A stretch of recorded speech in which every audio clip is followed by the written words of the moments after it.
Assalamualaikum warahmatullahi wabarakatuh. Saudara, kembali berjumpa dalam Sapa Sumbangsel. Saya Hendan Nun akan menemani pagi hari Anda selama 30 menit ke depan. Dan saya juga tidak sendiri.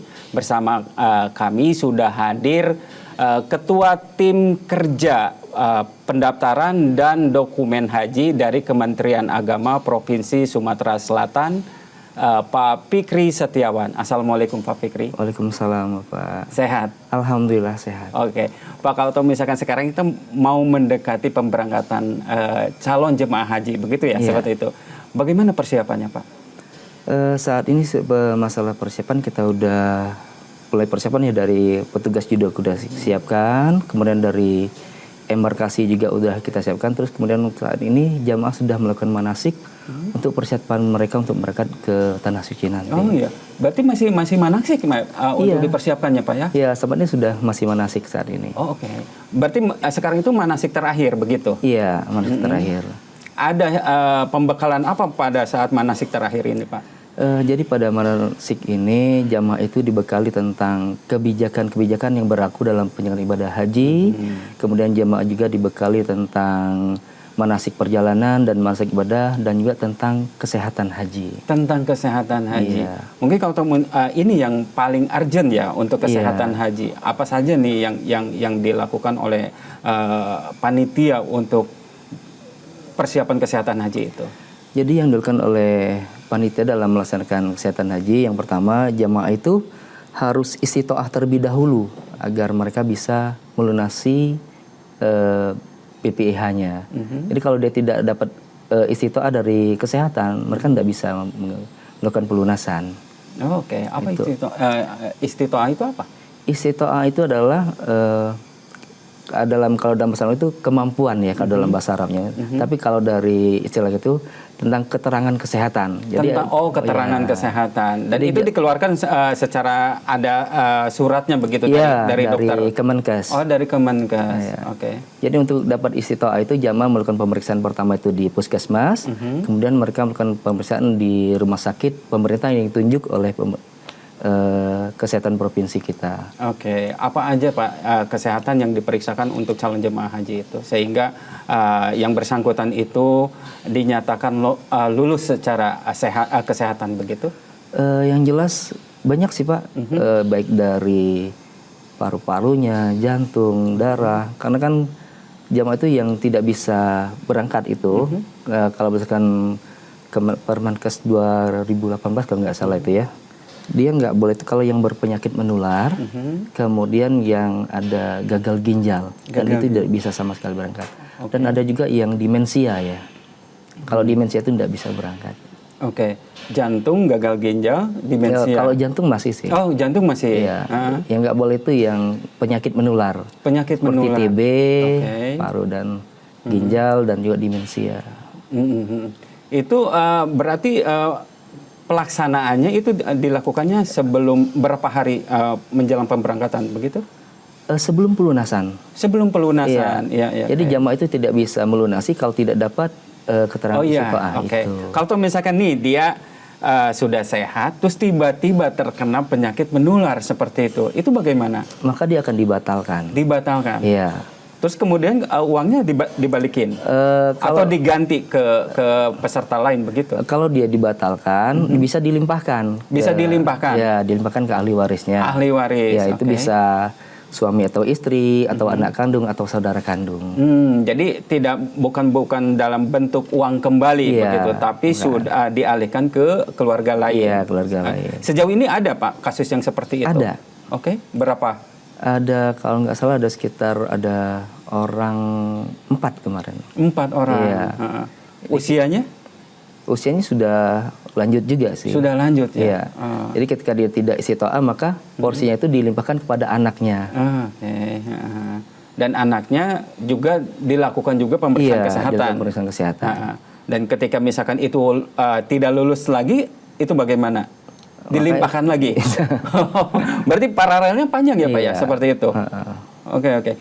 Berarti mereka yang nantinya akan berangkat seperti itu sudah secara kesehatannya itu sudah sehat semua, berarti sudah aman begitu. Oke, kalau misalkan yang sekarang ini di Provinsi Sumatera Selatan, berapa banyak calon jemaah haji nantinya akan diberangkatkan, Pak? Untuk Provinsi Sumatera Selatan, untuk kota kita ya, itu ada 7.012 jamaah. 7.012 jamaah. Iya. Seluruh provinsi. Iya, Sumatera Selatan. Oke. Berapa kloter nantinya yang akan diberangkatkan? Insya Allah untuk Provinsi Sumatera Selatan itu ada 22 kloter. 22 kloter. Kloter pertama akan diberangkatkan pada tanggal berapa? Kloter pertama akan masuk ke asrama haji pada tanggal 2 Mei. Kemudian berangkatnya pada tanggal 3 Mei. Oh, 2 Mei dan 3 Mei. 2 Mei masuk asrama haji, tanggal 3 Mei-nya akan berangkat. Oh gitu. Berarti mereka itu sebelum diberangkatkan ditransitkan dulu di asrama haji begitu ya. Oke. Jadi prosesnya itu ketika mereka masuk asrama haji, mereka akan diterima oleh panitia embarkasi. Di sana mereka akan menerima pemeriksaan kesehatan, kemudian akan menerima living cost, kemudian dapat gelang identitas. Kemudian jamaah itu akan diinapkan selama 1 hari di asrama haji. Selama diinapkan di asrama haji, jamaah itu akan mendapatkan pembekalan terakhir, namanya pemantapan manasik. Itu akan dibimbing oleh petugas yang ditunjuk oleh Kementerian Agama untuk membimbing manasik selama di asrama haji. Setelah itu baru jamaah akan diberangkatkan menuju Tanah Suci. Oke. Untuk persiapannya, untuk misalkan di fasilitas asrama itu seperti apa, Pak? Untuk persiapannya? Untuk saat ini alhamdulillah untuk persiapan di asrama haji saya pikir sudah siap ya, karena dari panitia kemarin juga sudah selesai dilantik, itu juga sudah sesuai tusi masing-masing, dan insya Allah embarkasi Sumatera Selatan siap untuk melayani jamaah pada tahun ini. Oke. Berarti kan per 1 kloter ya Pak, per kloter akan berangkat, akan masuk ke asrama haji, kemudian besoknya diberangkatkan. Kemudian ada kloter selanjutnya begitu menyusul gitu ya, seperti itu. Berarti 1 kloter itu berapa ratus orang? Untuk 1 kloter karena kita pakai maskapai Saudi ya, itu 1 kloter itu sejumlah 370 jamaah. Yang terdiri dari 366 jamaah dan 4 petugas haji. Ya 370. 370. Berarti ada petugas haji yang nempel yang seperti itu dari mulai asrama kemudian sampai ke Tanah Suci begitu seperti itu. Jadi kan untuk petugas haji itu ada 4 komponen. 4 komponen. Yang pertama itu ada yang namanya PPIH Pusat, itu yang ada di Kementerian Agama Pusat. Kemudian ada PPIH embarkasi, itu yang melayani jamaah haji di embarkasi. Kemudian ada yang namanya PPIH Kloter. PPIH Kloter itu melekat kepada jamaah, ikut berserta jamaah dari pergi sampai pulang. Dan ada juga yang namanya PPIH Arab Saudi. PPIH Arab Saudi ini mereka yang kerjanya itu di Arab Saudi. Jadi saling menyambut begitu ya Pak ya, seperti itu ya. Ada persyaratan nggak atau ada persiapan untuk calon jemaah haji ketika dia mau masuk ke asrama haji itu seperti apa? Persiapan dilakukan oleh jemaah haji sebelum masuk asrama itu, yang pertama mereka kan pasti akan menerima SPMA terlebih dahulu melalui Kemenak Kabupaten Kotanya. Apa tuh SPMA? Surat panggilan masuk asrama. Oke. Nah, jadi mereka nanti proses pemberangkatan itu diberangkatkan dari daerah masing-masing, kemudian dilepas oleh bupatinya, mungkin ada yang lain sebagainya itu, kemudian diterima di asrama haji, ada panitia embarkasi yang akan menyambut. Jadi tanggung jawab pemerintah daerah Kabupaten itu mengantar jamaah sampai embarkasi. Selanjutnya sudah wewenang dari panitia embarkasi. Berarti kalau misalkan ini kloter 1 itu berarti berasal dari kota kabupaten mana Pak? Kita tahan dulu Pak. Kita akan kembali saudara setelah jeda iklan berikut ini.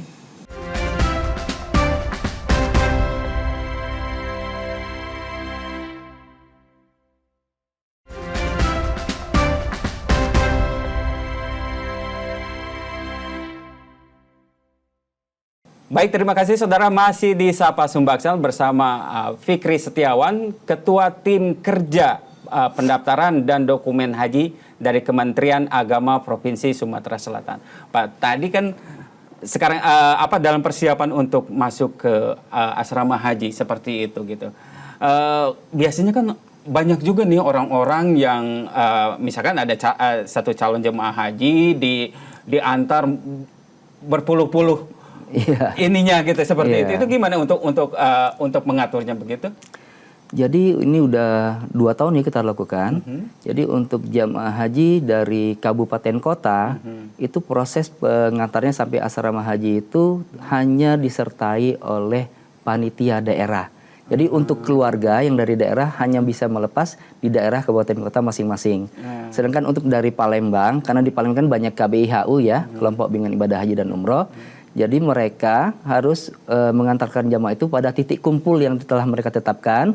Kemudian rombongan bis mereka baru berangkat menuju asrama haji tanpa disertai oleh keluarga jamaah lagi. Oh gitu, itu sudah disampaikan kepada mereka. Sudah. Berarti mereka itu calon jemaah haji itu tidak disertai dengan keluarganya begitu ya? Jadi mereka hanya mengantar pada titik kumpul yang telah disiapkan oleh KBIHU masing-masing untuk daerah Palembang. Oke, berarti yang tadi itu di kloter 1 itu berasal dari kota mana Pak? Kalau untuk kloter 1 insya Allah dari Kabupaten Oku Timur. Kemudian kloter 2-nya? Kloter 2 itu dari Palembang. Oh kok dari Palembang. Berarti mereka calon jemaah haji itu di asrama haji berapa malam? Sekitar 1 hari 1 malam ya. 1 hari 1 malam gitu seperti itu sebelum akhirnya mereka diberangkatkan. diberangkatkan. Itu pemberangkatannya di bandara sini? Iya di bandara sini. Bukan di Jakarta gitu? Bukan. Jadi kita itu ada 2 gelombang pemberangkatan namanya Pak ya. Jadi untuk gelombang 1 jamaah itu akan dari bandara kita dari Sultan Muhammad Badarudin II itu akan berangkat ke bandara Amir Muhammad bin Abdul Aziz di Madinah. Itu untuk gelombang 1. Untuk gelombang kedua itu nanti dari bandara kita Sultan Muhammad Badarudin II akan mendarat di Bandara King Abdul Aziz Jeddah. Gitu. Oke. Ada aturan-aturan yang khusus untuk diterapkan di asrama haji. Ada nggak seperti itu? Aturan khusus seperti apa? Misalkan asrama yang tadi itu tidak boleh membawa keluarga ke asrama. Kemudian di dalam asrama itu ada aturan-aturan khusus untuk ininya? Yang jelas aturan khusus untuk jamaah itu yang pertama dia tidak boleh lagi menerima kunjungan dari keluarganya. Kemudian jamaah itu tidak boleh lagi makan dari selain yang disiapkan oleh panitia embarkasi. Iya, untuk menjaga sterilisasi mungkin ya seperti karena itu. Karena nanti kalau jamaah masih makan yang di luar, takutnya nanti terjadi sesuatu sama jamaah mungkin diare dan lain sebagainya yang bisa mengakibatkan jamaah itu gagal berangkat atau tertunda keberangkatannya. Iya. Mungkin bisa seperti itu ketika misalkan nerima makanan dari luar, akhirnya ya tidak terkontrol dengan kesehatan dan itu bisa membatalkan begitu? Iya. Atau menunda ya istilahnya bisa menunda. Oke. Karena kan jamaah itu bisa berangkat kan di embarkasi itu ada pemeriksaan terakhir oleh kantor kesehatan pelabuhan atau tim kesehatan yang ada di sana. Jadi sebelum berangkat jamaah itu nanti ada status layak terbang atau tidak. Oke. Jadi kalau apa aja tuh ya kesehatan yang diperiksa? Ya mungkin dari HB-nya kan kemarin pernah terjadi jamaah itu HB-nya turun jadi nggak bisa berangkat. Jadi dirujuk dulu ke Rumah Sakit Siti Fatimah. Begitu HB-nya udah naik baru bisa berangkat pada kloter selanjutnya. Iya. Itu untuk semua umur untuk jemaah haji kan sekarang itu kan bukan sekarang ya dari dulu juga kan ada usia yang sudah lanjut begitu ada juga anak-anak yang bawa ada ya istilah variatif yang seperti itu diterapkan untuk semua jamaah tanpa terkecuali. Oke. Kalau tuh misalkan ada pemberian vaksin nggak di sini? Kalau untuk pemberian vaksin, jamaah itu kan yang wajib vaksin itu adalah meningitis. Harus. Kemudian ada lagi kebijakan terbaru dari Kerajaan Arab Saudi, bahwasanya jamaah haji Indonesia itu harus disuntik polio. Dan alhamdulillah saat ini dari Puskes Haji itu sudah disebarkan vaksin polionya untuk jamaah haji di seluruh Indonesia. Wajib itu Pak? Iya. Kenapa?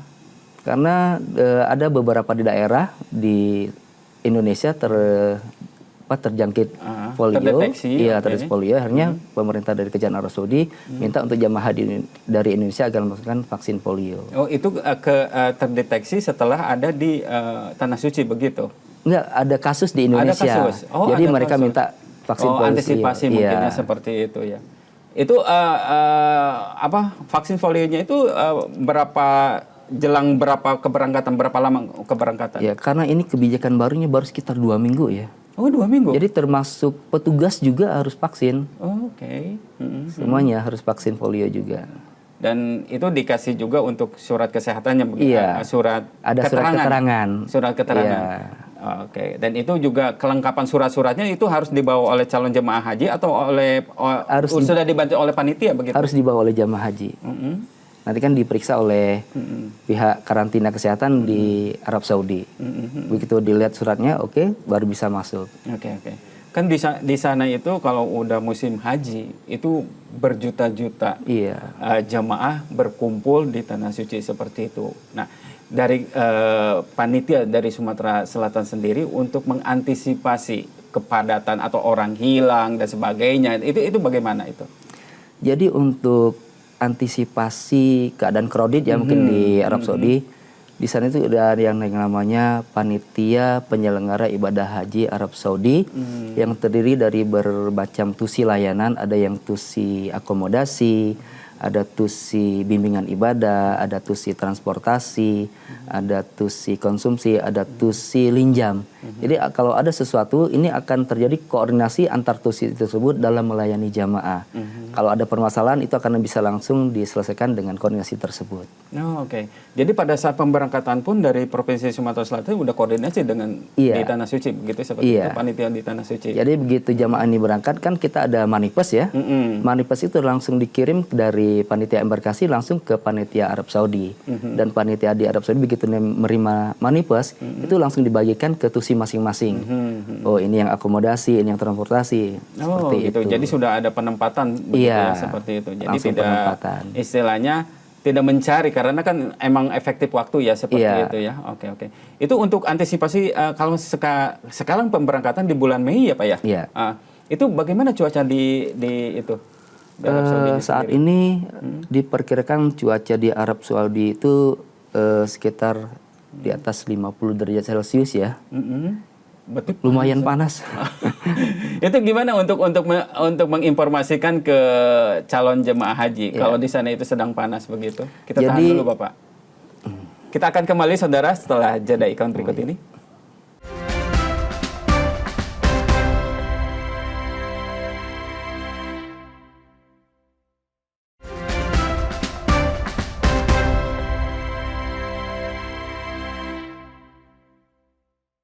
Baik saudara, masih di Sapa Sumbaksel dan kita kembali lagi melanjutkan perbincangan di pagi hari ini. Pak, kalau tadi itu berkaitan dengan calon jemaah haji yang sudah ada di Tanah Suci. Disebutnya jemaah haji ya Pak, kalau ada di Tanah Suci ya seperti itu. Kemudian ada koordinasi antara panitia di Indonesia dengan panitia yang di sana untuk berkaitan dengan akomodasinya dan transportasinya di sana gitu seperti itu. Fasilitas apa lagi yang diberikan oleh panitia dari Indonesia untuk memberikan kenyamanan pada pada jemaah haji Indonesia seperti itu khususnya dari Sumatera Selatan? Khususnya dari Sumatera Selatan, di sana juga ada yang namanya tusi layanan disabilitas dan lansia ya. Jadi mereka itu melayani jamaah-jamaah haji yang lansia dan disabilitas. Oke. Insya Allah semuanya sudah siap Pak. Insya Allah. Sudah siap ya seperti itu. Untuk lansia dan disabilitas, contohnya seperti apa Pak yang Bapak siapkan di sana itu? Contohnya untuk jamaah lansia itu ada menu khusus ya untuk makanannya. Tidak seperti jamaah biasa. Jadi mereka bisa request. Oh, oke. Iya, menu apa yang mereka inginkan. Kemudian untuk disabilitas mungkin disiapkan kamar khusus untuk mereka agar mereka bisa beraktivitas seperti biasanya. Oke. Dan itu juga ada petugas khusus yang mendampingi. Ada petugas khusus. Ada petugas khusus. Okay. Ada yang namanya tusi layanan lansia dan disabilitas. Berapa banyak Pak yang dari Sumatera Selatan yang masuk dalam kategori lansia dan disabilitas? Yang masuk golongan lansia ada sekitar 40% ya. 40%? Lumayan banyak. Yang dari Sumatera Selatan ya? Oh, berarti ekstra ketat nih Pak ya untuk ininya. Ekstra hati-hati dan karena kan beda perlakuannya Bung Git seperti itu. Karena kan kita gimana? Jamaah itu daftar itu pada usia 50 tahunan pada tahun 2012. Dengan jalannya sekitar 12 tahun masa tunggu, maka yang berangkat sekarang udah usia di atas 60 semua kebanyakan. Dan banyak sudah mulai masuki. Ya banyak kendala yang namanya udah usia lanjut. Iya betul. Oh berarti di masa tunggu di Sumatera Selatan berapa? 12 tahun ya? Masa tunggu kita 24 tahun. 24 tahun? Iya untuk saat ini. Lama banget ya. Terus kalau tuh misalkan nih ada calon jemaah haji yang sebelum berangkat dikatakan bahwa dibatalkan, misalkan seperti itu, ketika itu ditelusuri untuk ke ahli warisnya juga tidak bisa dan sebagainya, itu siapa lagi yang akan didatangkan? Apakah dari cadangan calon jemaah haji yang masuk ke sana atau bagaimana? Ya kalau jamaah itu dibatalkan, dia membatalkan, betul. Maka jamaah yang cadangan ini yang akan naik untuk mengisi kuota tersebut. Jamaah cadangan, iya, seperti jamaah cadangan. Itu berapa persen dari jumlah yang kuota yang disiapkan? Jamaah cadangan itu ada 30% ya. 30% ya, jadi untuk Sumsel itu ada sekitar 2.000-an jamaah yang disiapkan untuk mengisi cadangan. Mereka itu sudah standby ketika di polling sama Kemenag, dia sudah langsung bisa berangkat begitu? Jadi untuk jamaah cadangan itu bisa melunasi pada tahap kedua. Jadi tahap kedua kemarin itu dimulai pada tanggal sampai 17 April ya terakhir kemarin diperpanjang lagi sampai 25 April. Besok terakhir kayaknya. Besok terakhir.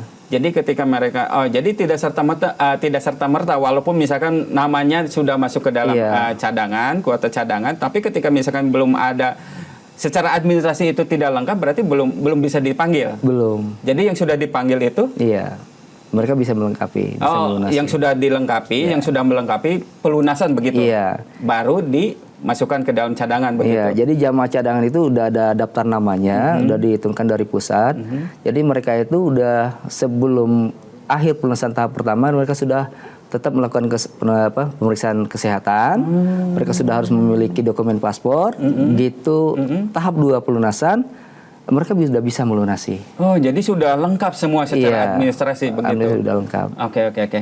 Nah, biasanya kan kalau misalkan ada misalkan nih ada calon jemaah haji yang suka membawa barang-barang yang aneh-aneh lah misalkan seperti itu gitu. Kalau misalkan itu ada pelarangan nggak bahwa calon jemaah haji itu dilarang membawa A, B, C dan D misalkan seperti itu? Apa aja, Pak? Jadi larangan barang yang dibawa oleh jemaah ada berdasarkan aturan penerbangan ya. Mungkin yang mau membawa sajam dan lain sebagainya, rokok yang berlebihan itu kan nggak boleh semua. Itu sudah ada himbauannya masing-masing. Dan semua itu telah disampaikan pada saat manasik haji di kabupaten kota ataupun di daerah. Sudah disampaikan semua tentang barang-barang yang dilarang untuk dibawa dalam penerbangan. Dan pada saat di asrama haji pun diperiksa kembali. Oke. Oleh pihak APSEC ya. Jadi tas mereka itu di X-ray terlebih dahulu, kalau ada itu dikeluarkan dari barangnya. Iya. Berarti kalau yang sekarang itu kan 7.012 orang ya calon jemaah haji yang akan diberangkatkan dan sebanyak itu 22 kloter ya seperti itu. Kloter. Berarti nanti mereka setelah datang ke Indonesia itu diperkirakan tanggal berapa itu atau bulan apa? Mereka akan datang ke Indonesia pada bulan Juni ya. Bulan Juni. Pada bulan Juni awal. Jadi karena kita kan tanggal 9 Zulhijjah jatuh pada tanggal 7 kalau nggak salah. Betul. Tanggal 7 Juni ya. Juni. Betul. Jadi kalau untuk kloter pertama di Gelamor itu setelah kita Jumratul Aqabah, hari Tasyrik, insya Allah di tanggal 10 itu sudah mulai kloter pertama akan pulang ke Indonesia, persiapan. Tanggal 10 itu. Apalagi apa saja yang dipersiapkan untuk menyambut mereka yang baru pulang dari Tanah Suci, khususnya dari panitia? Kalau untuk proses penyambutan sama sih sepertinya, seperti tahun sebelumnya, sudah ada yang namanya panitia debarkasi.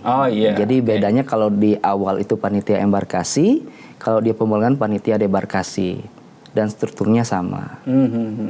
Dan kemudian setelah beres mereka datang ke Indonesia seperti itu, apa yang dilakukan lagi untuk menjaring calon jemaah haji untuk masuk ke dalam daftar yang akan diberangkatkan berikutnya?